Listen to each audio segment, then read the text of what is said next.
everyone, this is the Kawesti, and today this is the 41st episode of Boss Review. Today I'm reviewing Klodos, I guess, from The Legend of Zelda Skyward Sword. Okay, you know what? Klodos is a 3.5 in the Green Scorpion's top 15 Legend of Zelda bosses.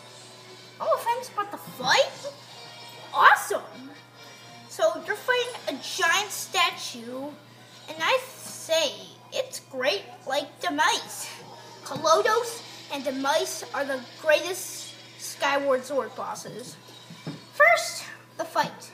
You're fighting a giant stone golem, and plus, and look how much weapons it has.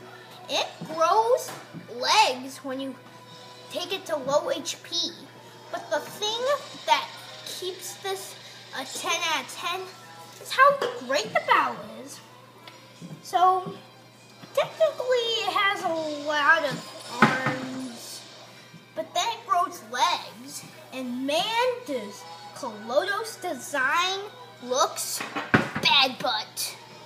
So what do I give this thing? Well, 10 out of 10 for being so bad butt.